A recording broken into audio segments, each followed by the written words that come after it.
Worldwide, cardiovascular disease affects the lives of hundreds of millions. Dedicated cardio nerds everywhere are working hard to fight this global epidemic. These are their stories.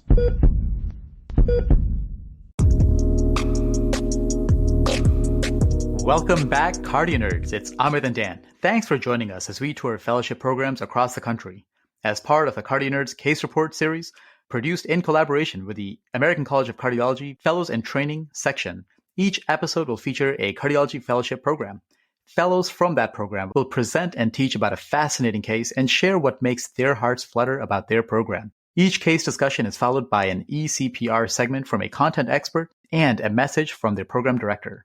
Before we dive in, just remember, we are an independent educational platform. This podcast is not meant to be used for medical advice. The views expressed here do not necessarily reflect the opinions or policies of our employers. The case you're about to hear is 100% HIPAA compliant. We thank you for subscribing to and supporting the CardioNerds. Our mission is simple: to democratize cardiovascular education, promote diversity and inclusion, empower everyone to learn and teach from the basics to the advanced, while fostering wellness and humanity. If you believe in the mission, consider supporting us on patreon.com/CardioNerds. Every little bit goes a long way. And now, without further ado, let's continue on our tour with another fascinating case from amazing CardioNerds colleagues. Today, we are extraordinarily honored to be joined by colleagues from Brown University Cardiology Fellowship Training Program. Joining us today, we have Doctors Esseim Sharma, Vrinda Trivedi, and Greg Salber.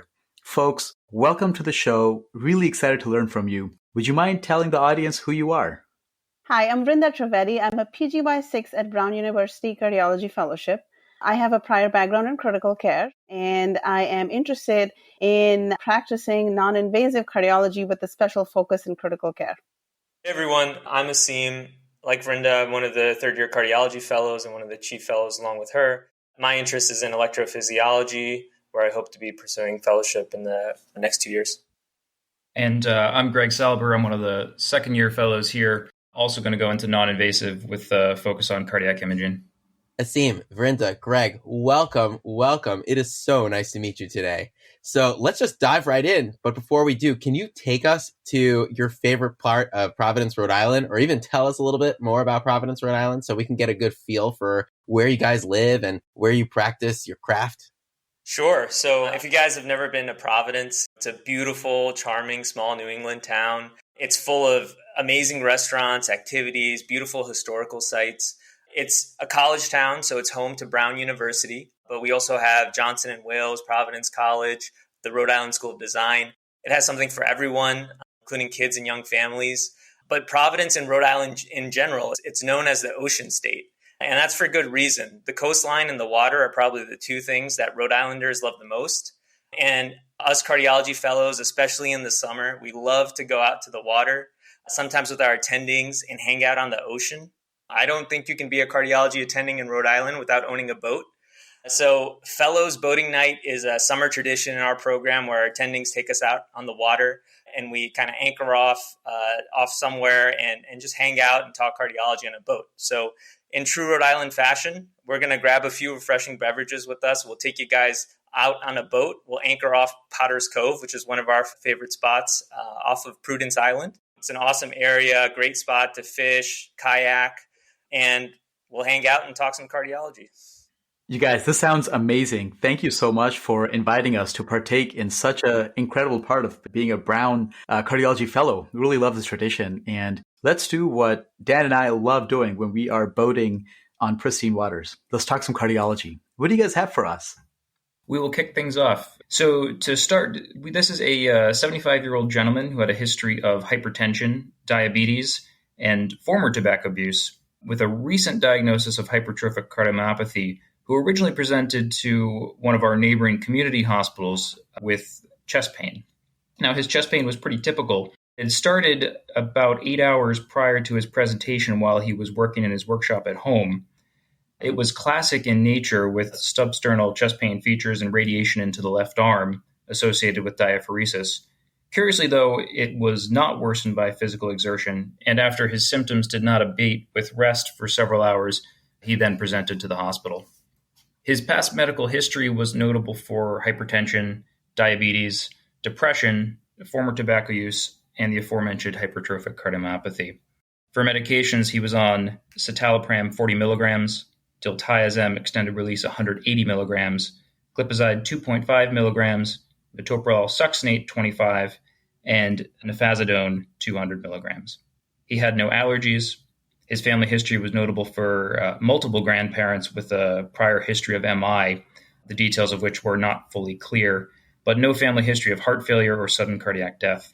He originated from South County, Rhode Island, which is really down far on the coast south of Providence. He's married, a retired former accountant who had a 2-pack-year smoking history in his 20s. He was a social alcohol user and did not use any form of drugs. So, Greg, it sounds like this patient who is coming in predominantly with chest pain of recent onset. We think about the problem representation, which is the epidemiology, clinical syndrome, and duration of symptoms to really start building out our differential diagnosis. And this is an older man with a number of cardiovascular atherosclerotic risk factors of hypertension, diabetes, tobacco smoking, and new onset chest pain that's going on really for the past 8 hours is highly concerning for plaque rupture, acute coronary syndrome. But we should certainly widen our differential here, especially when there's a diagnosis of HCM. And I wonder, he's 75 years old and HCM is a genetic cardiomyopathy. You'd wonder, you certainly have patients that are diagnosed with true HCM later in life because there is definitely a variability in expressivity and variable penetrance for even within the same family. And so that's certainly not outside the realm of possibility. And we see this all the time. But I also would wonder about HCM phenocopies that may present later in life. And amyloid is certainly something that would be on my mind as well, especially because like many other things can also cause some degree of microvascular dysfunction, increased LV-EDP, and just decreased coronary perfusion from a type 2 process as well as some other phenocopies of HCM. There's a wide differential diagnosis here, but right now the immediate thing to not miss, given his risk factors and his presentation, is acute coronary syndrome. And then also anybody coming in with chest pain, we cannot miss the other life-threatening causes of chest pain, right? Like pulmonary embolism, pneumothorax, aortic dissection, esophageal rupture. So there's certainly an urgency to triage this patient, evaluate this patient hemodynamically, and figure out the first steps in that differential diagnosis. But stepping back, he certainly has risk factors for acute coronary syndrome. And we need to delve deeper into this history of hypertrophic cardiomyopathy, whether it's true HCM or a phenocopy that could present similarly. I want to throw it back to you and ask you, do we know any more about how the patient got this diagnosis of HCM and how confident we can be that that's what we're looking at? So to answer your question, his diagnosis of hypertrophic cardiomyopathy had in fact been quite recent.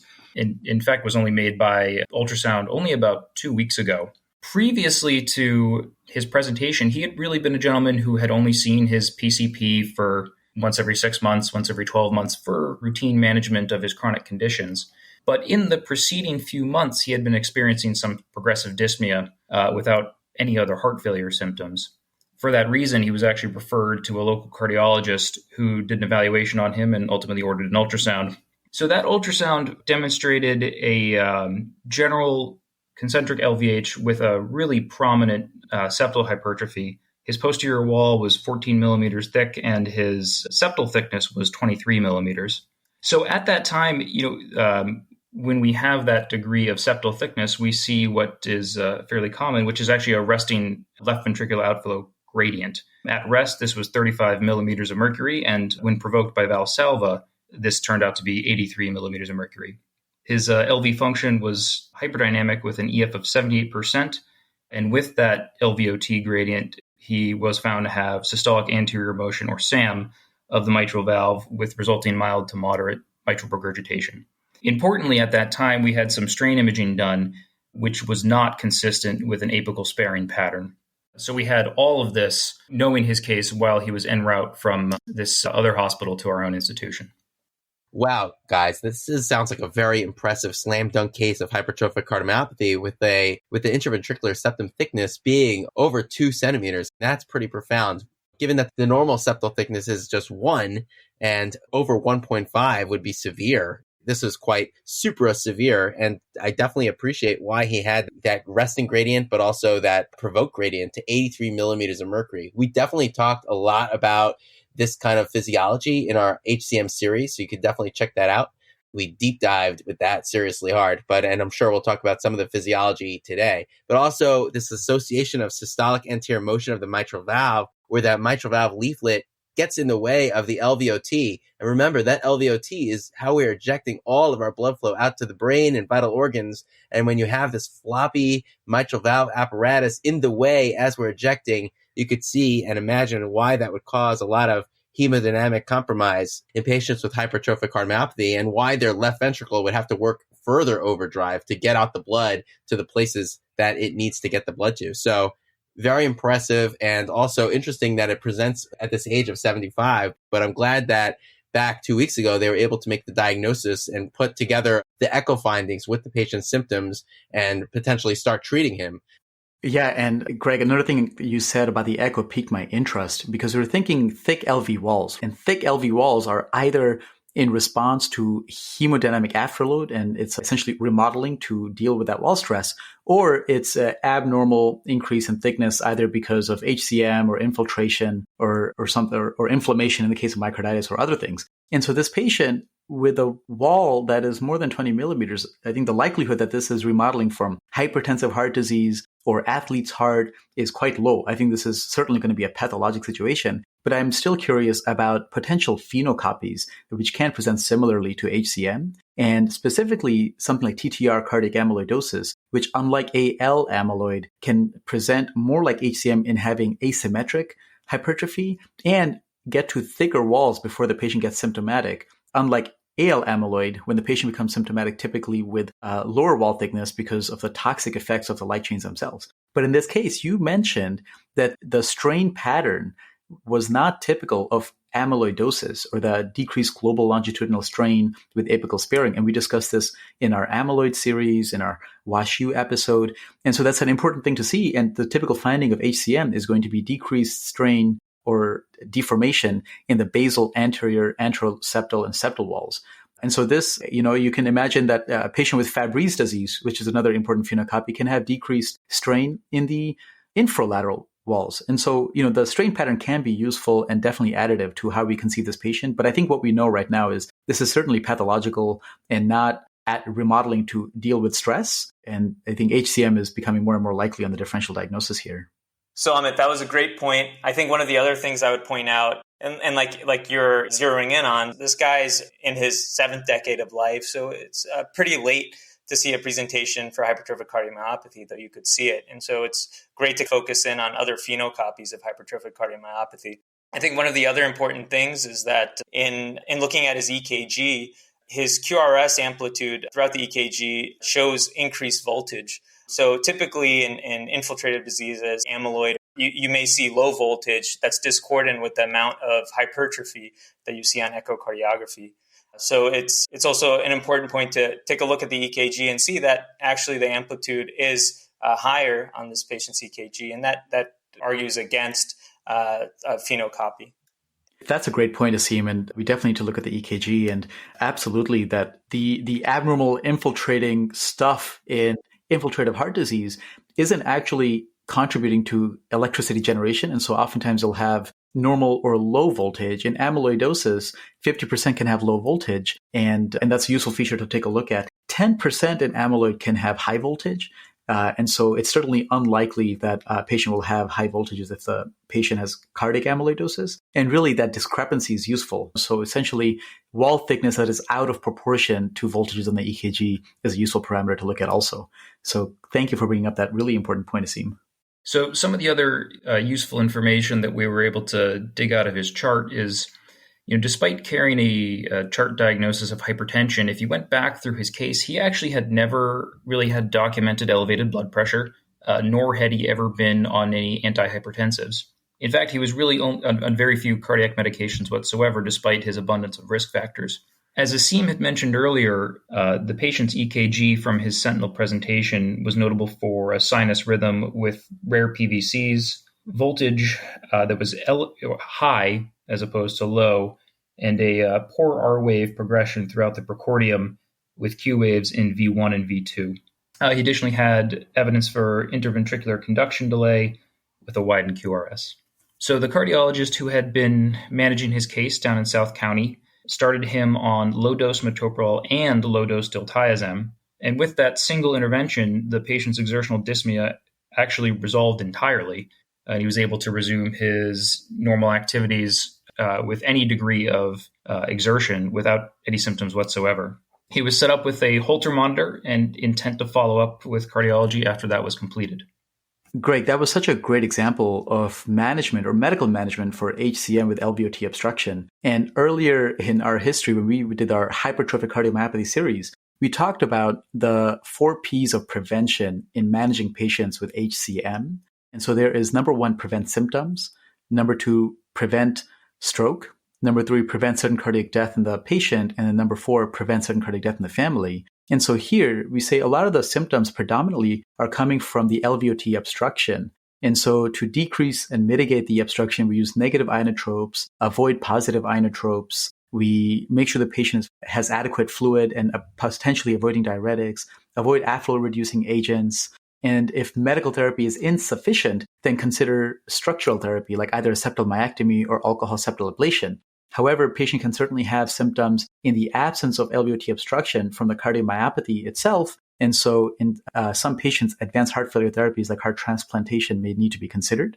And so in this situation, the patient had a substantial gradient with Valsalva, and you mitigated that, successfully treated that with negative inotropes, negative chronotropic agents, beta blocker and calcium channel blocker, and symptomatically the patient improved. So that's terrific. Moving forward, we may also consider how do you prevent a stroke, because these patients, if they have atrial fibrillation, warrant anticoagulation regardless of CHA-2DS2-VASc. In terms of preventing sudden cardiac death, an important source of morbidity and mortality are VT, VF, and sudden cardiac death. And so I need to stratify the need for implantable cardiac defibrillators. And then preventing sudden cardiac death in the family, because this is an autosomal dominant genetic cardiomyopathy, since our patient is having this diagnosis, doing a genetic panel on this patient, identifying the mutation, and then screening first-degree relatives with longitudinal surveillance of patients with a positive genetic mutation is an important aspect of overall care. So prevent symptoms, prevent stroke, prevent sudden cardiac death in the patient, and prevent sudden cardiac death in the family. And so really terrific job taking care of this patient. Thankfully, he responded to our medical management here.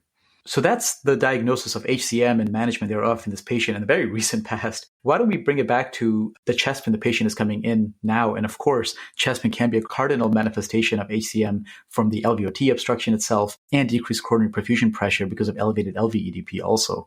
So what did we find for the current presentation? So if we pick up at our community hospital's emergency department, our gentleman has now presented with chest pain. On exam, his vitals were notable for a heart rate of 95, a blood pressure of 115 over 76, a respiratory rate of 20, and oxygen saturation of 98% on room air. He was an elderly, fit gentleman who appeared to be in mild distress. His neck exam was notable for the absence of an elevated JVD. Carotids were without bruits. His cardiovascular exam was regular rate and rhythm. He had a normal S1 and an S2 that was slightly blunted by a pretty harsh 2 out of 6 systolic murmur across the precordium without radiation. His distal pulses were intact and strong. His pulmonary exam was notable for clear lungs, easy work of breathing without any adventitious sounds. Abdomen was soft, non-tender, non-distended, and he was warm and well perfused without the evidence of any peripheral edema. Greg, now is a great time to talk about the physical exam findings that can be expected in someone with a dynamic LVOT obstruction. The 2 that I wanted to highlight would be a bifid pulse and the typical systolic crescendo-decrescendo murmur. The mechanism behind the bifid pulse is that LVOT obstruction is dynamic. At the onset of systole, there is initially a brisk upstroke of the aortic waveform, and ultimately, as systole progresses, there's progressive obstruction that leads to a typical spike and dome configuration of the aortic waveform, and that's responsible for the bifid pulse that's described in this condition. This pulse is also known as pulsus bifarians. The second feature is the systolic crescendo-decrescendo murmur. So the murmur associated with LVOT obstruction is described as a harsh crescendo-decrescendo murmur. It is impacted by a number of provocative hemodynamic maneuvers. Valsalva, for example, can decrease the preload and make the murmur louder. Squatting can increase the preload and the afterload and make the murmur softer. And lastly, hand grip can increase the afterload and make the murmur softer. Vrinda, that was fantastic. And this is, again, I feel like we're a broken record because we say this almost every episode, but understanding the basic hemodynamic and anatomical setup of hypertrophic cardiomyopathy or any cardiovascular condition really unlocks a lot of things that we see on history, physical, echo, etc. And these are great examples, and you're really bringing this out with what we would be looking for in the physical exam. But I would just add another point. Whenever we have a patient, we make a diagnosis and we start a therapy for that diagnosis. Not only is that therapy going to hopefully help the patient, but it's also really sometimes adding to the diagnostic tool. So for example, if you started somebody on a therapy for, cardiogenic shock, you thought they had slam dunk cardiogenic shock and you put them on dobutamine because you thought that was appropriate, and their clinical course takes a disastrous turn for the worse, that would let you know that maybe there's something else going on here. Maybe it's not just cardiogenic shock from pump failure, but maybe there's a valvular abnormality that I have to interrogate a little bit further. And so similarly with this patient, he came in 2 weeks ago. It sounded like clear-cut hypertrophic cardiomyopathy. We started him on very good medications for hypertrophic cardiomyopathy. And indeed, he did have improvement at first, but then he comes back to the emergency room 2 weeks later. It gets us thinking, is there something else involved? Is this a new process? Because everything should have gotten better. And so one of the things that I would also look on the physical exam for is I got his contractility slowed down. So I'm basically allowing him more filling time. So his LV cavity size before systole is going to be larger. And that will hopefully help out with the dynamic obstruction and also potentially help out with the systolic anterior motion of the mitral valve, SAM. So it won't be as annoyingly in the way. But at the same time, we know that there are other situations that make hypertrophic cardiomyopathy worse in terms of obstruction, such as states of dehydration, etc. And I'd be looking for evidence of signs of dehydration for sure in the history and physical, asking him if he had any viral illnesses lately, or has been drinking a lot lately, or has been just feeling dry or fatigued or malaise, etc. But also on physical exam, I'd be looking for evidence of that. And it didn't sound like this person has this in particular, but these would be things that I'd be thinking of in the context of him with this recent diagnosis of HCM with appropriate therapy, and now coming again just 2 weeks later. Thanks to everyone. That was a great breakdown of the physical exam and some of the pathophys that's involved here. As we go along, his course becomes a little bit more illuminating, however, when we got his EKG. So whereas his EKG from 2 weeks ago had been notable for interventricular conduction delay, his EKG on this presentation was notable for a new left bundle branch block with some secondary ST changes, and notably for some deep and broad T-wave inversions in the left precordial leads, which represented a marked change from where we were before. Importantly, when looking at this, although there were some ST changes, they did not meet the modified Scarbossa criteria. So Greg, you mentioned the T-wave inversions and the later precordial leads. Usually when you have a left bundle branch block, you'll see the T-waves going in the opposite direction of the major deflection of the QRS. And in some of these leads, especially V4, you see those T-wave inversions and the deep T-wave inversions that are pretty atypical of your usual left bundle branch block. And just something to keep in mind, I don't know if that kind of triggers anything in your mind, but definitely unusual and not what you usually see in a typical left bundle. Yeah, absolutely. And for the audience, just definitely take a look at the blog so you can take a look at this EKG. But these T-wave inversions are markedly different from the patient's baseline. And I would wonder, is this just excess strain in a patient that already has hypertrophy? Apical HCM can certainly present like this. Other apical pathologies like stress cardiomyopathy can present like this. Ischemia, neurological T-waves, right? Somebody who's having a stroke can present like this. So there's certainly a whole differential here. But all that's telling me is that there's something different going on with this patient's repolarization. And as in association with his chest pain, the level of urgency in my mind is higher and higher. Yeah, exactly. And also, in addition to the T-wave changes, we have this new left bundle branch block when a patient coming in with chest pain. So again, we have to obviously put that all in context of this patient, but there's definitely something going on with the myocardium and the conduction system. And further assessment, now that we know it's not a STEMI, it's not making the criteria, we don't need to jump to the cath lab with this particular patient. It's time to dig a little deeper into the labs and data and try to figure out what's going on with this patient's heart, because it's definitely crying out for help. Sure thing. So as the patient's labs came in, his BMP was relatively unremarkable with a creatinine of 1.35. His CBC had a white count of 15.6, but otherwise no anemia or thrombocytopenia. However, when his cardiac biomarkers came back, his troponin I was elevated at 2.99 and his BNP at 626. So to summarize what we have so far, We have a 75-year-old man with a recent diagnosis of hypertrophic cardiomyopathy with some cardiovascular risk factors who's coming in with what sounds like concerning typical chest pain that's been ongoing at rest. Blood work so far reveals that he has positive enzymes, and his EKG, as we discussed, shows that there's something going on with the myocardium and with the repolarization. So now is a good time to review what might be our differential for this presentation with chest pain. And I'd like to highlight that chest pain is a very frequent symptom in patients with hypertrophic cardiomyopathy. In the current clinical scenario, the number one differential diagnosis, however, is ACS in the setting of plaque rupture and significant obstructive epicardial coronary stenosis. The second mechanism of chest pain in someone with hypertrophic cardiomyopathy could be in the absence of obstructive coronary disease, there could still be a supply-demand mismatch. The third cause could be potentially myocardial bridging, especially of the LAD, which is angiographically sometimes present in up to 15% of patients with HCM. This patient could have microvascular dysfunction. Another consideration is chest cardiomyopathy in view of his chest pain, elevated troponin, and EKG changes. Myocarditis is also another differential, given an elevated white count, elevated troponin, and chest pain. Given recent hospital stay, PE or pulmonary embolism is also on the differential. What are the next steps in management based on that differential diagnosis? Thanks, Vrinda. So, at our outside hospital, certainly all of these conditions were considered.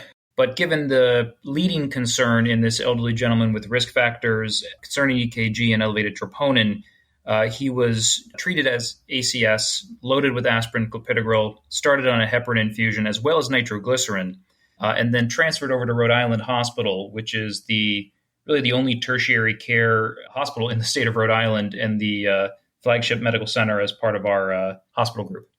So, Greg, that makes a lot of sense with this presentation. You're very concerned about ACS and you want to make sure you rule out MI. IV nitroglycerin is probably not the best choice in this patient. Now that we know that he has a diagnosis of hypertrophic cardiomyopathy, because it may reduce preload and exacerbate any pre-existing LV outflow tract obstruction, most likely the outside hospital probably did not have that information while they were treating him.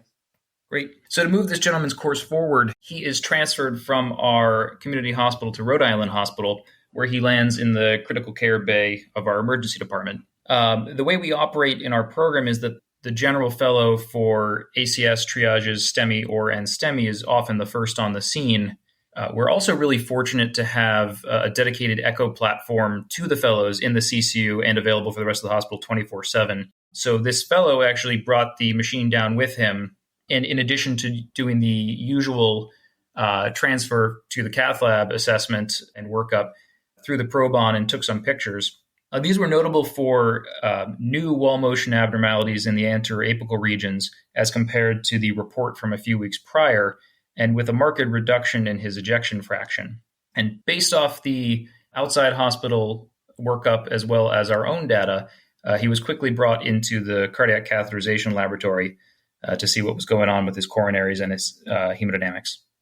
So, Greg, that echoes very helpful in that there are wall motion abnormalities anteriorly and apically, concerning for coronary vascular territory, in particular the LAD. So, giving you even more reason to make sure that you want to rule out obstructive coronary disease.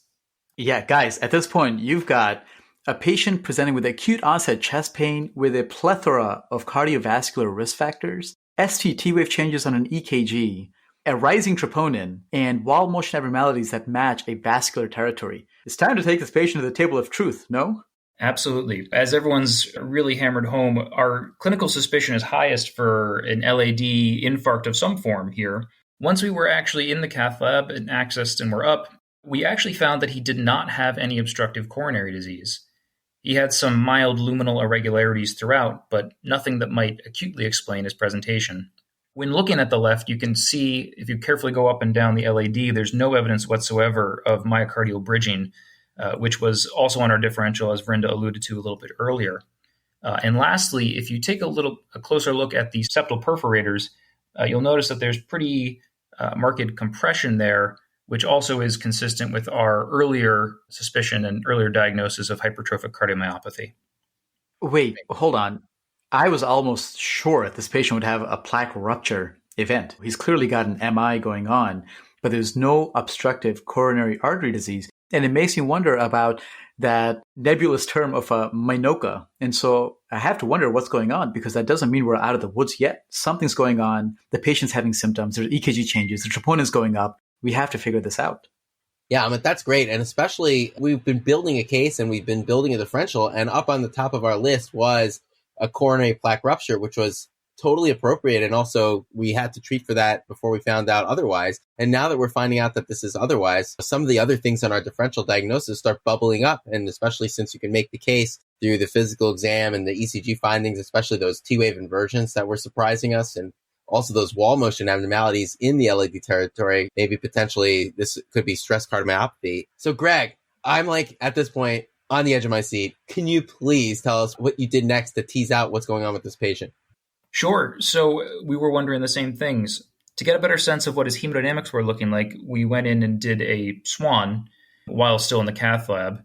And to give you a sense of his filling pressures, we can work anterograde through the system. His right atrium was 2 millimeters of mercury. His RV was 30 milligrams of mercury over 3, a pulmonary artery of 30 over 10, and a wedge pressure of 12. And then using those numbers as well as his arterial and mixed venous saturations, we calculated a cardiac index of 2.4 liters per minute per meter squared, which is on the lower end of normal, but certainly not in cardiogenic shock. So as I'm sitting here and going over the case, I just am so disappointed that despite all those PVCs he was having on his presenting EKG and on the telemetry earlier, that we never actually got a Brockenbrough tracing while we were in getting his invasive hemos. It's such a fascinating maneuver and one of my favorite in all of hemodynamics. And so I'm just wishing we had that for you, but we don't. That's so nerdy. We love it. Are you able to explain the Brockenbrough, like what the tracing does? So the Brockenbrough sign is an invasive hemodynamic maneuver that is really helpful in terms of differentiating between fixed LVOT obstructions and dynamic ones. It hinges entirely on the physiology that happens on a beat after a PVC. So when you have a fixed LVOT obstruction, if you have a PVC, you will have a subsequent pause, and then you'll have your post-PVC beat. Now that beat has a lot more preload, and subsequently the systole has a lot more flow, and the gradient across that obstruction will increase, but you'll correspondingly see an increase in the pulse pressure on that beat, which is what you might expect and what classic physiology teaches us. However, once you have a dynamic LVOT obstruction, the picture changes a little bit. While you might think that the increase in preload for your post-PVC beat would actually improve your flow, which is something that we've talked about with our provocative physical exam maneuvers where we want to increase the PVC, what actually happens is that there is a dramatic increase in contractility with that beat. And so paradoxically, it actually worsens the flow. We will see with that post-PVC beat a really high increase in your LVOT gradient, but a decrease in your pulse pressure as that forward flow is unable to be transmitted to the aorta. So when distinguishing between the two, the fixed versus dynamic outflow tract obstruction, if the pulse pressure after the PVC goes up, it's fixed, and if it goes down, it's dynamic. Greg, that is fantastic, and we're just so excited to see how nerdy you are about this Brockenbrough-Morrow-Braunwald sign. It just gets us really excited. The way I think about this is very similarly to you, but just to reiterate, think about the aorta's perspective, right? So you have this aorta that's past the aortic valve or the dynamic obstruction, whatever that physiology is before it, but the aorta doesn't know exactly what's going on in the heart. So it just sees a pressure that the ventricle generates plus the complications of tight aortic stenosis or a dynamic obstruction. You know, in the regular case of aortic stenosis, you have, let's say your soda bottle, right, is going to be your ventricle, and the cap is going to be your aortic valve, and we'll make a hole in the cap to be our open aortic valve, but it won't be totally open like it is in the normal situation. It's going to be a significant stenosis that creates a gradient. You know, after that PVC, well, there's that compensatory pause, and now we're going to have a jacked up squeeze, that post-PVC really hypercontractile squeeze. We are going to just generate higher pressures in the left ventricle that we didn't see the beat before. And that is going to translate into the aorta as higher pressures as well. The gradient might go up more because of some flow differences, but at the end of the day, the aorta is actually going to be seeing more flow and more pressure. And so the systolic pressure of the aorta is going to go up. in some sort of relationship to the increase of systolic pressure that was in the ventricle. But now, when you have dynamic LVOT obstruction, it's a game changer when you start having that hypercontractile flow. So when that soda, we can't even use the soda bottle example anymore because it doesn't really correlate with this dynamic obstruction. So rather, we just have to think about it as when there's going to be a super jacked up squeeze, that's actually going to increase the LVOT obstruction. So when we have SAM, systolic anterior motion of the mitral valve, that pesky leaflet that we keep talking about is going to be more in the way. And that bulge, that septal annoying bulge is going to be more in the way, making that LVOT obstruction even worse than it was the beat before. And so the aorta does not care what's going on, but what it sees is that the pressure that reaches the aorta is actually going to be less. So even though there's a jacked up beat in the left ventricle, ultimately the aorta actually sees a lower pressure because the dynamic obstruction has gotten worse. And obviously we would have loved to see this and love to show the tracing because it's certainly cool. But some considerations as to why we may avoid that in this particular patient is that we know that the patient's apex is not beating well. And so there is a possibility that because of the stasis in the apex, there's a clot formed now. And we know from our point of care ultrasound, which was just so critical to have done before this cath, and I'm sure they related the findings to the interventional team who was doing the study, that the apex wasn't moving well. And when the apex doesn't move well, there's a chance that there's thrombus formation from all the stasis. And therefore, in some of those cases, we may avoid putting in a pigtail catheter into the left ventricle to measure the hyperdynamic obstruction seen by the Brockenborough-Morrow sign. And so that might have been the reason why they didn't go after that in this particular case. Yeah, thanks, Amit. So I think at the conclusion of the cath, we're pretty confident that we're not dealing with a coronary issue, and our suspicion that we're dealing with a primary hemodynamic problem was kind of really entering the forefront of everyone's mind. So appropriately in this case, and as we talked about before, his nitroglycerin was shut off, and he was admitted up to the cardiology service. Later that morning, he underwent a full comprehensive echo so we get a much better sense of what were going on and to confirm the suspicion about the model we'd formed for the patient in our minds. So our echo showed, which correlated well to our initial fellow echo, that this patient had a severely reduced systolic function with an EF of 30%. This was driven primarily through extensive wall motion abnormalities with apical akinesis. As we had seen before, he had systolic anterior motion of the mitral valve, resulting in mild to moderate mitral regurgitation. However, as compared to our earlier echocardiogram, where we had a resting gradient of 35 going up to 80, now his resting LVOT gradient was 100 and could be provoked up to 140 when the patient underwent Valsalva. Yeah, Greg, this is a really fascinating complex of diagnoses here because essentially what you're saying is this patient has apical wall motion abnormality that developed acutely with negative coronary obstruction. And as a diagnosis of exclusion, this sounds for all the world like stress cardiomyopathy or Takotsubo cardiomyopathy or broken heart syndrome or what have you. And in and of itself is enough to cause a hemodynamic compromise and a very concerning clinical syndrome that matches ACS. But superimposed on hypertrophic cardiomyopathy is especially dangerous. One of the most profound cases I have ever had is when I was a first-year fellow in RCICU. And we had a patient who actually had a known diagnosis of Fabry disease, who unfortunately was unable to get her enzyme replacement therapy because of insurance issues and fragmentation in care, a really important aspect of taking care of patients with these genetic syndromes. But she essentially had physiologically an HCM-type asymmetric hypertrophy with some degree of LVOT obstruction at baseline. She presented with acute chest pain, ST elevations, and acute cardiogenic shock. Coronary angiography was negative for obstruction, and so they were shipping her to our ICU in the context of a diagnosis of HCM, a phenocopy from Fabry, a STEMI with negative coronary obstruction, and complicated cardiovascular shock on max norepinephrine, epinephrine, vasopressin, and they added a small dose of dopamine. And so when she got to us, I was kind of like, okay, what do I do now, right? Like, I have no idea what's going on. And so my senior fellows walked me through doing a bedside echo, and we saw that her apex was just completely gone. It was not only hypokinetic, it was not akinetic, it was profoundly dyskinetic. And having lost function of her apex, and in this adrenergic surge of stress cardiomyopathy, her base, which is already obstructed at baseline, was profoundly hyperdynamic. And her gradient was, I forget what it was, but it was over 100. And so what we did, and thinking about shock management and in HCM patient, we started weaning down the positive inotropes to make that base less contractile. We started slamming her with fluids to distend open that LV so that way the LVOT could open up a little bit more. And as soon as her hemodynamics started improving, we started slapping on some beta blockers to really decrease her heart rate so that she would have more time to fill that stiff ventricle, as well as to decrease the inotropy. And it was just like the most amazing thing I've ever seen. Within an hour or two, she was off all vasoactive infusions, doing well.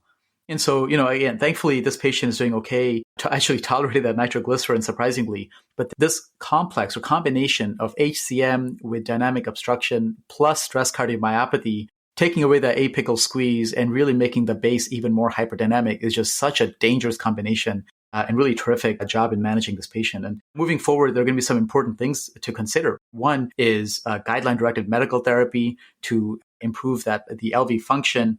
It's a little bit unclear how long you continue that, whether or not this patient will warrant an ICD down the road, both because they have a weak ventricle now. It's probably too early because we'll have to see how the patient improves over the long run. And oftentimes these patients will improve. And then also preventing thromboembolism, because with HCM itself, there's a higher risk for thromboembolism, and then weak apex itself causes stasis and increased risk for clot formation. And so there's so much to consider, but the pathophysiology, hemodynamics are just absolutely fascinating.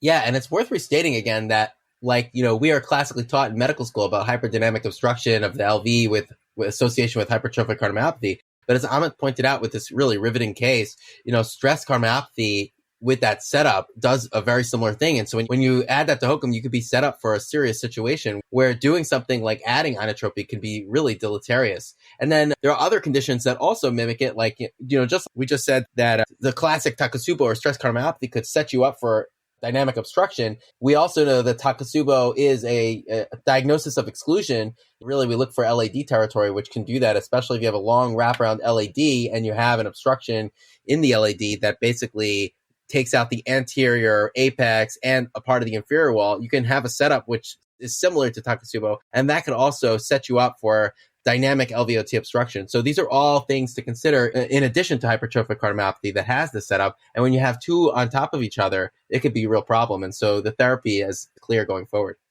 Dan, that's such an important point. And I think it's worth piggying back on that and saying, folks, stress cardiomyopathy is a diagnosis of exclusion. You cannot diagnose it without a coronary angiogram. And I'll say that again, you cannot diagnose stress cardiomyopathy without a coronary angiogram. You have to make sure that there's no obstructive coronary disease that's causing the wall motion abnormalities. And classically, yes, a majority of patients will have the typical apical ballooning or apical akinesis dyskinesis, but you can also have mid-wall or mid-LV wall motion abnormalities. You can have rarely other segmental wall motion abnormalities. You can have biventricular dysfunction, and very rarely you can have isolated RV stress cardiomyopathy. And so the presentation can be varied, but again, you just cannot diagnose it without a coronary angiography.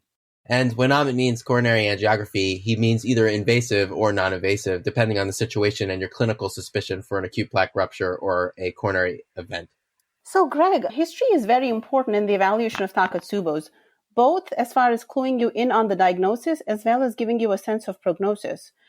Could you tell us more about the potential triggers that are known to cause stress cardiomyopathy and if this patient had any? Yeah, thanks, Vrinda. That's one of the really unusual aspects of this case. Typically, a stress cardiomyopathy has some identifiable trigger, be it a emotional or physical stressor or some other type of medical illness, very commonly seen in patients with intracerebral hemorrhage or stroke or even sepsis in the MICU. It's very common for us to find this, but in a small subset, and in this case, there's just never a stressor found. And believe me, when I say that we went up and down his history in the interval 2 weeks to try and find anything really that might give us some pointer, but ultimately we didn't find anything. It's also very unusual for stress cardiomyopathy as it has a 9-to-1 female predominance. So there's some very unusual aspects when labeling him with a stress cardiomyopathy diagnosis. Greg and Vrinda, I'm really glad you guys brought up the point about the triggers and how important the history is. I think some of the best data on triggers for Takotsubo's cardiomyopathy comes from a paper published in JACC in 2018 by Godry et al. And this is data from the International Takotsubo's Registry, which is a great resource for patients with Takatsubos and providers taking care of patients with Takatsubos.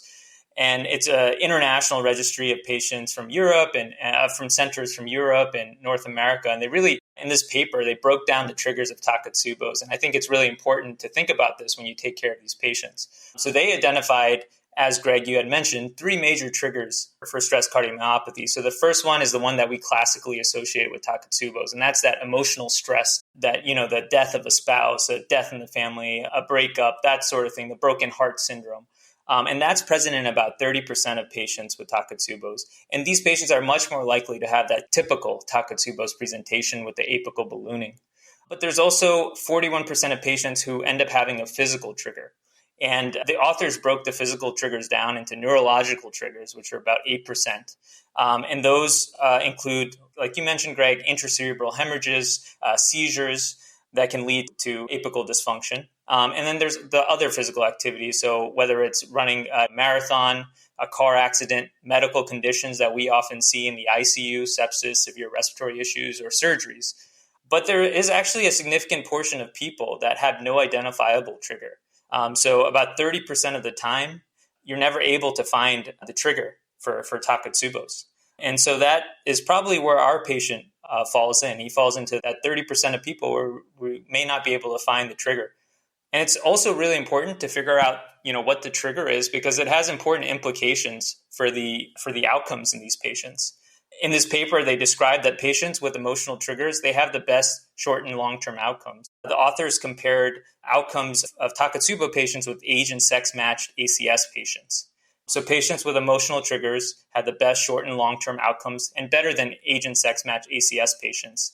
Acute neurologic stressors had the worst short-term prognosis. And that makes sense. If you're having a large intracerebral hemorrhage, those factors are going to push you to have a worse prognosis than somebody with ACS. And physical triggers in general had higher mortality rates compared with ACS in long-term follow-up. And patients like ours who have no identifiable trigger, they're in the middle, comparable to patients with ACS. And so I think another important point is that while we often think of stress cardiomyopathy as something that, is transient, it has important implications on outcome, and it's not benign. These patients in overall have similar outcomes to age and sex-matched ACS patients. Now we have this patient with, a known diagnosis of hypertrophic cardiomyopathy, came in with typical sounding chest pain, positive enzymes, EKG changes. We did a cath and we didn't find any obstructive coronary disease. An echocardiogram has shown severe LV outflow tract obstruction and a new cardiomyopathy with anterior and apical and akinesis. And we're strongly suspecting stress cardiomyopathy. There are other things on our differential as well that we want to differentiate. So what's the next step here? How can we further work this up? Yeah, exactly. That was on all of our minds when going through here. The clinical suspicion for stress cardiomyopathy was really foremost here, but as Dan and Amit have pointed out, it's a diagnosis of exclusion. We're very much interested in looking at myocardial tissue a little bit more in depth. So our next step here was actually to do a cardiac MR to both confirm our suspicions, point out the absence of ischemia, and see if we had missed anything, either on his initial workup from 2 weeks ago or from our current one. So ultimately, we ordered him for a cardiac MRI next. Similar to the echo findings, we saw that he had moderately reduced global LV function with an EF of 32%, and his RV was functioning normally.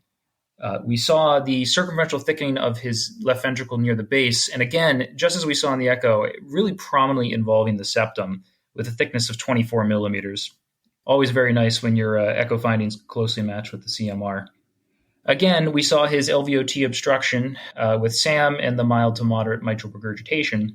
When we did the contrast studies, we found mild patchy LGE consistent with the diagnosis of HCM, and the enhancing volume was only 9%. I think it's important to point out what we didn't see. We didn't see any signs of myocardial edema that might have suggested that he had an aborted MI, that he reperfused. We also didn't see any signs of myocardial fibrosis, scarring, that might have suggested a chronic supply-demand mismatch, which is sometimes seen in hypertrophic cardiomyopathy as well. Yeah, Greg, that MRI is very useful. As you highlighted, the septal thickness is 24 millimeters. So that's important to note, especially when we think about moving further about prevention of sudden cardiac death in these patients and how we risk stratify them. And with that, the 9% of late gadolinium enhancement, which is less than the 15% that we usually use. I think one of the other important points is that it kind of corroborated our echo in terms of the distribution of wall motion abnormalities. Sometimes in hypertrophic cardiomyopathy, you can see this apical aneurysm, typically in apical hypertrophic cardiomyopathy, but rarely you can see it in other forms of hypertrophic cardiomyopathy as well. And the apex becomes aneurysmal, but it's usually very thinned out. There's transmural late gadolinium enhancement, and we don't really see that here. This is much more consistent with the stress cardiomyopathy. And it's important to differentiate that because those patients with apical aneurysms have a much higher risk of sudden cardiac death. And when we're talking about risk modifiers for when we're building the case to put in an ICD in these patients, it's really important to take into account. Yeah, Esseim, Greg, this is super helpful because especially since this patient is coming in with two separate diagnoses that may or may not be tied together, having the cardiac MRI really helps us say, wow, this is really may not be an Occam's razor unless the diagnosis of hypertrophic cardiomyopathy was what gave him a lot of stress. And then he ended up having a stress cardiomyopathy on top of that. But the real point that I'm trying to make is that the MRI findings that you guys are describing is very helpful in terms of figuring out that there are two processes that are occurring at the same time on this heart. So the remainder of his course is actually quite simple.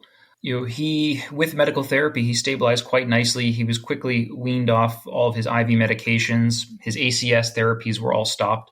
And his metoprolol was sequentially increased until his heart rate couldn't tolerate it anymore. We had also stopped his diltiazem just for the classic concern of LV dysfunction. So ultimately, he only made it up to about 100 milligrams of metoprolol succinate before we felt that was sufficient, both in terms of his heart rate and in terms of improvement of his symptoms when walking around the floors. He was set up for a cardiac event monitor and was ultimately discharged to follow up with the cardiologist down in South County that had made his original diagnosis. So what follows is actually the patient's course over the next 2 months, which was graciously provided to us by his outside providers. That event monitor that we prescribed him actually revealed that he was having episodes of paroxysmal atrial fibrillation, and with that had asymptomatic conversion pauses that lasted up to 8 seconds. As a result, his medications were actually titrated down, but he continued to have pauses, and ultimately he had a dual-chamber pacemaker implanted out of the need for continued medical therapy for that indication. With that, his medications were titrated back up, and he remained symptom-free. And really interestingly is that 2 months after all of this concluded, he had a follow-up echocardiogram, which showed complete resolution of his wall motion abnormalities and nearly no LVOT gradient. Wow, what a very interesting case. And that improvement of the left ventricular ejection fraction really helps us make that diagnosis, as we've thought, basically, a superimposed stress cardiomyopathy on a patient with hypertrophic cardiomyopathy. And I'm very happy to hear that the patient's ejection fraction improved with medical therapy and that he's in great hands and has great follow-up. Hearing you guys talk about this case really excited us about cardiology. And this gives us an opportunity to ask you guys, what makes your heart flutter about cardiology? Like, why did you choose cardiology? And particularly, if you talk about what drew you to Brown for your training. Let me just say that I've always been fascinated with hemodynamics and pathophysiology. And like most others that share this same nerdy passion, there was really only kind of one direction you can take that. So I didn't always know exactly where I was going to end up, but through residency, as I just started to get more and more involved, I found that I would jump out of bed on my cardiology rotations and stay up late reading, and it became pretty obvious. And the transition into fellowship has been pretty much the best choice of my life, frankly, because every day is such a blast with new things. So I chose Brown because clinical care is my first love, and Brown is just a tremendously fellow-first, clinically oriented program. The volume here is incredible. I sometimes feel like I'm drowning in STEMIs just because they're coming in so frequently. We're trusted with a really incredible level of autonomy right off the bat. My first cath case, I was in and did everything from start to finish on my own under the interventionalist guideline. And, we're expected to manage the patient first, do everything from their care, anything you could possibly want in our CCU, from our own fluoro machines to do our TVPs in the middle of the night, to float in our swans, to doing our imaging.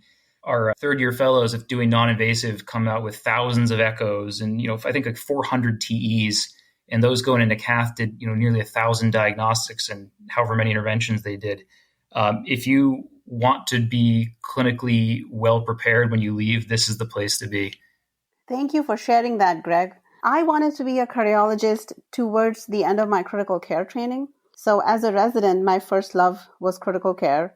And I was in a 2-year critical care program where I had the incredible opportunity of rotating in their CCU, their CT surgery ICU, and actually spending a month in their echo lab. And that's when I was exposed to the diverse pathology, the fascinating hemodynamics, and all the cool stuff that cardiologists get to do. And one day I just woke up wanting to be a cardiologist, and I decided to apply. And one of the things that attracted me to the program at Brown was this incredible 2+1 curriculum where we complete our clinical responsibilities in the first 2 years of fellowship. And the third year is for us to design as our own elective year. The first 2 years give us the opportunity to be exposed to the whole gamut of what cardiology has to offer. And even if you're undifferentiated, by the time you're a third year, you kind of have a sense of what you want to go into, and you can use that time to get more elective time, spend time in the subspecialties that you're interested in. Thanks, Vrinda and Greg. On my part, I was interested in cardiology very early on, in even maybe before medical school.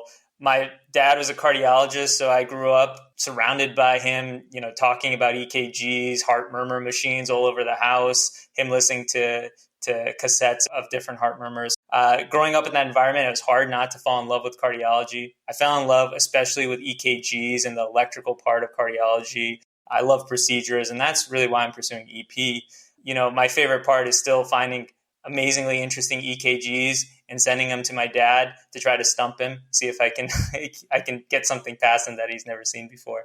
Honestly, I just love the vast amount of variety that we have in cardiology and all the different tools that you can use. In terms of why I picked Brown, I did my residency here, and I would be remiss to mention, the amazing mentorship that we have here and just the great people in the field that we get to work with on a day-to-day basis. From Dr. Pappas, who's our chair of cardiology and the president of ACC, amazing interventionalists like Dr. Abbott, Dr. Aronow, amazing EP departments, imaging. We have everything here, and our faculty really care about us. They're the type of people that will really go to bat for you throughout your whole career.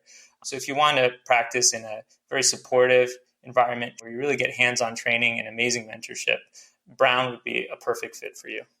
Wow, I love that. See, that's amazing. I try to do that with my kids in cat films, try to make them find the lesions and see if they can get one past me. But Esseim, Vrinda, Greg, what a treat to have you. This was such a great discussion. We really covered some basics to really complex principles, and you have really demonstrated a love for cardiology, a love for Brown, and I feel right there with you on this boat. And the last time we took a boat ride, I had fallen off, but I think this time Amit fell off. So with that, we will wrap. Thanks again for your time, and thanks again for your generosity and expertise in joining the show. And now for the expert content review by our Associate Program Director, Dr. Katharine French. Dr. French is the Director of Women's Cardiac Center at Brown with expertise in cardio-obstetrics and echocardiography. As our phenomenal Associate Program Director, Dr. French has done a lot of work optimizing the educational curriculum for the fellows. I'd first like to thank the team at CNCR for putting together a fantastic educational case series. Our group at Brown is excited and honored to participate. I'll start with a very brief summary of the case. A man in his 70s with multiple risk factors for coronary artery disease, a recent diagnosis of hypertrophic obstructive cardiomyopathy with a dynamic outflow tract obstruction, who presented with chest pain concerning for acute coronary syndrome.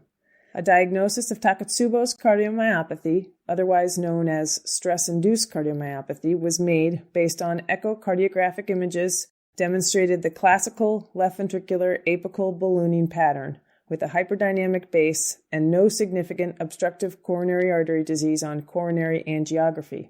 The diagnosis was further confirmed on follow-up echo 2 months post-discharge, which demonstrated resolution of left ventricular regional wall motion abnormalities and normalization of left ventricular systolic function. This is a great multifaceted case which highlights how multimodality non-invasive imaging can play a critical and complementary role in the diagnosis and management of complex hemodynamic cases. I'll start with a few thoughts about his underlying diagnosis: hypertrophic cardiomyopathy. HCM is typically diagnosed by echo and confirmed by cardiac MRI. The diagnosis of HCM by echo is made by identifying an unexplained maximum left ventricular wall thickness of more than 15 millimeters. In the most common form of HCM, maximum wall thickness is seen in the basal anterior septal wall.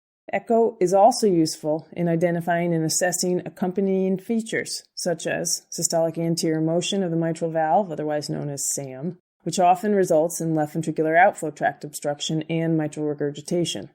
Advanced echo imaging techniques, namely longitudinal strain, has also been found to be helpful in confirming the diagnosis, as well as risk stratifying patients for adverse outcomes.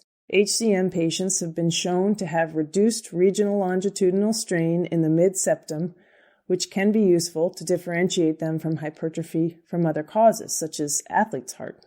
Abnormal mid-septal strain, when added to the presence of non-sustained VT, has also been shown to be predictive of future events, more so than the presence of NSVT alone. So while still relatively new, we may see the clinical utility of advanced echo imaging techniques, such as global longitudinal strain, increase in the near future. Cardiac MRI is another important imaging modality for the diagnosis and management of HCM.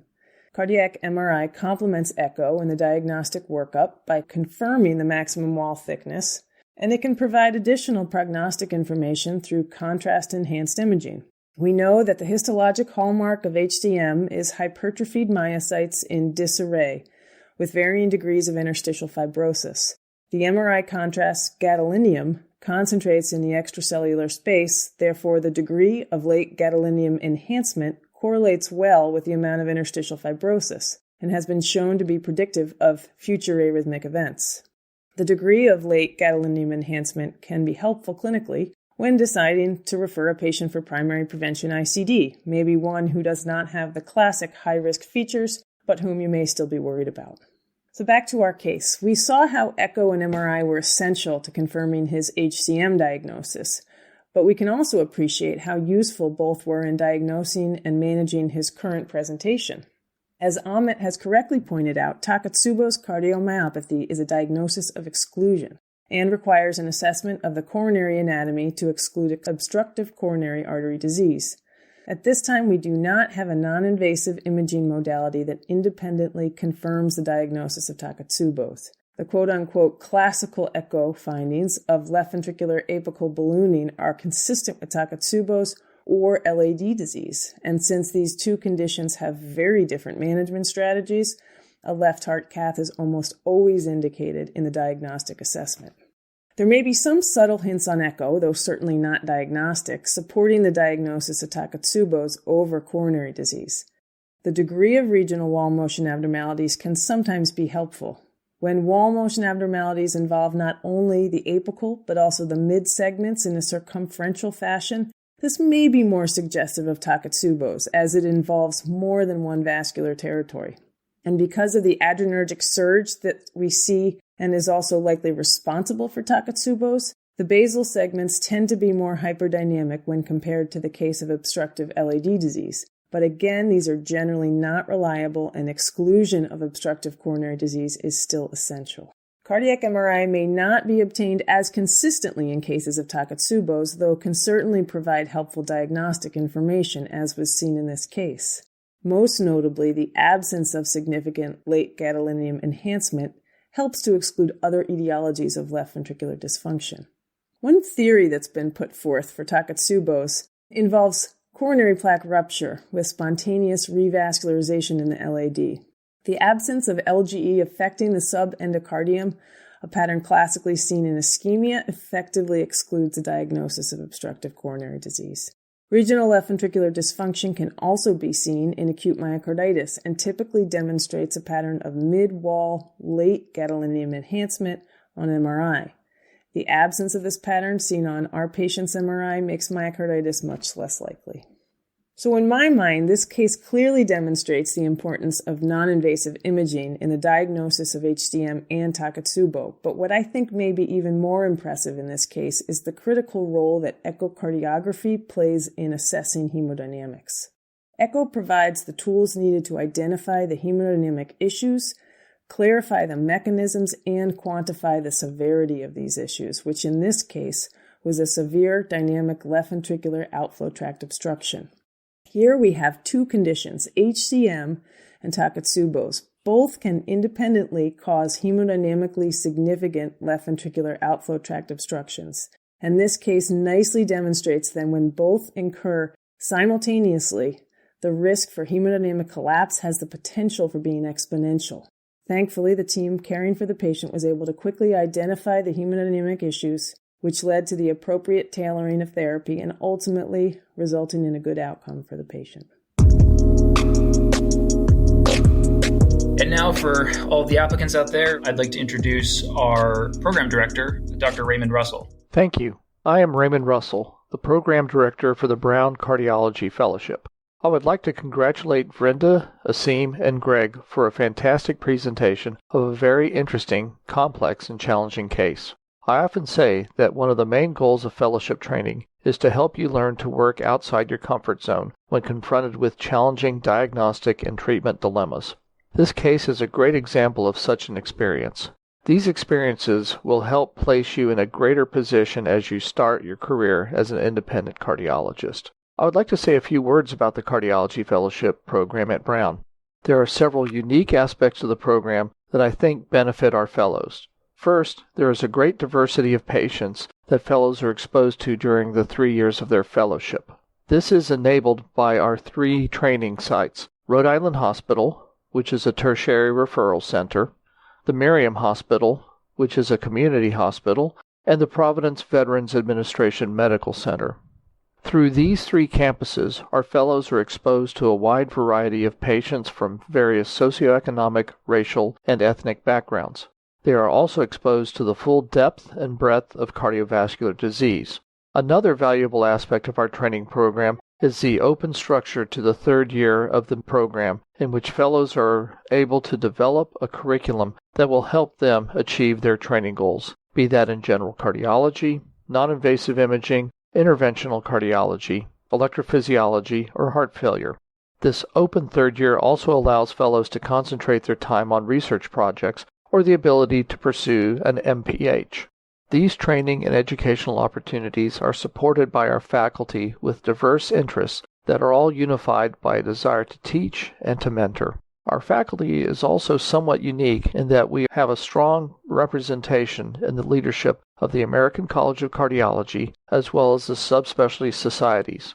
Our section chief, Dr. Athena Pappas, is the current president of the ACC. The director of electrophysiology, Dr. Dan Philbin, is the current treasurer of the ACC. 3 of our faculty, including myself, are past presidents of the American Society of Nuclear Cardiology. Dr. Herb Aronow is the incoming president of the Society of Vascular Medicine. Dr. Aronow, along with Dr. Dawn Abbott, are active in SCI. In addition, many of our faculty members are on the editorial boards of the major cardiovascular journals. As a result, Brown offers a unique environment for those trainees who are interested in becoming involved in leading cardiology through the cardiovascular medical societies, and our faculty play a key role in providing not only the mentorship but also the sponsorship for our trainees to move forward in these societies. The research opportunities at Brown cover the entire spectrum, from basic science through translational research to small investigator-initiated clinical studies to outcomes research utilizing large databases. And our faculty are always happy to have fellows join them in their research projects. These projects are supported by a strong biostatistics core that is available to all members of the Brown cardiology community. One more important aspect of the cardiology section at Brown is the collegiality and camaraderie that exist here. There is an amazing esprit de corps within our 18 core fellows and various subspecialty fellows. There is also a great supportive relationship between the faculty and fellows.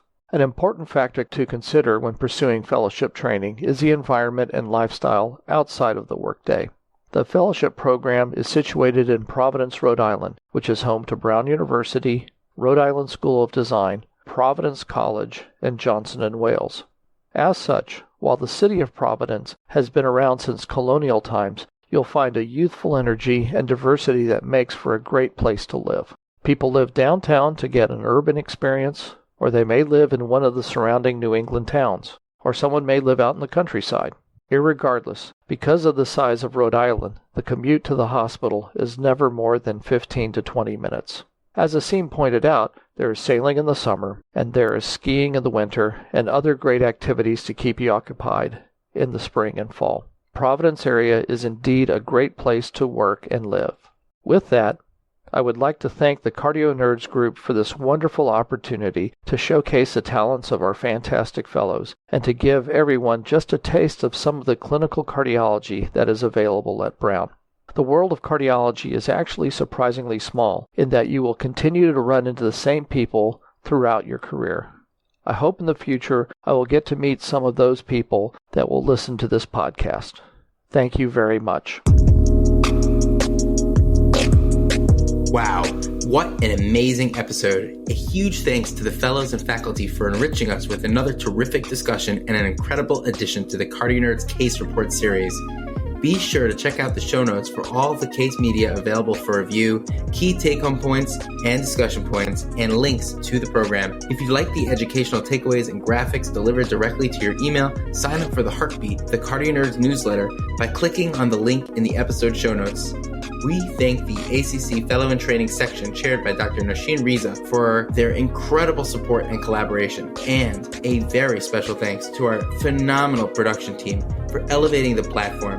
Colin Blumenthal, Tommy Das, Eunice Dugan, Rick Ferraro, Evelyn Song, and Bibin Verghese, internal medicine senior residents at the Johns Hopkins Hospital, as well as the team Med Ed mentor and University of Maryland cardiology fellow Karan Desai. If you love the show as much as we do, be sure to spread the word, rate and review us on your favorite podcast platform, and consider becoming a patron of the show on Patreon. All right, that's a wrap. Time to make like an S-do and split. Sorry, there is a motorcycle gang going by. Can everyone hear? I can hear the dog barking. It sounds like dog barking, but this is going to make an amazing blooper. It's all good. Wait, is it a motorcycle gang or is it a dog?